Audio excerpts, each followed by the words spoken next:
And I'm joined here on Half Moon Caye by Fabian Cousteau, who was with me on that snorkeling trip. And, you know, we looked at the fish and the wildlife in that area. They're protected, so they're in good shape. What about outside the reserves? How are they doing? Well, you know, Ho Chan and Half Moon Caye are perfect examples of what can happen when we leave nature to itself and is able to recuperate.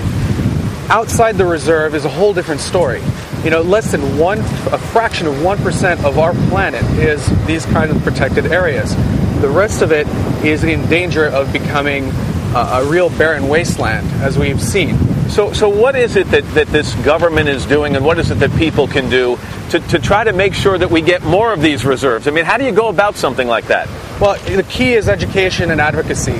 I mean, sign up your kids to an Ambassadors of the Environment program or to a Lexus Eco Challenge. Support your local school systems like New York Harbor School.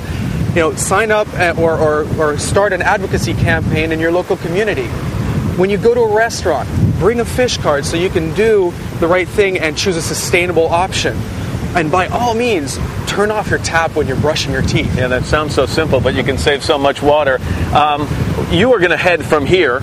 I mean, the work for the Cousteau family continues, but you're going to head from here, and you're off to Norway after this. What are you going to study there? Well, the Ocean Futures team is doing a series on PBS where we're covering different topics. In this case, we're going to visit orcas all around the world.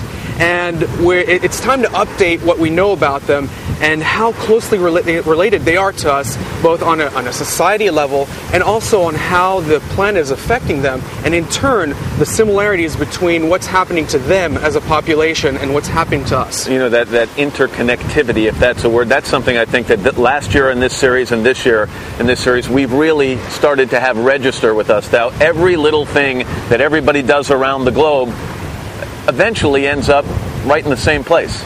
Everything's connected. It's one big circle, and our oceans are the majority or the biggest part of it.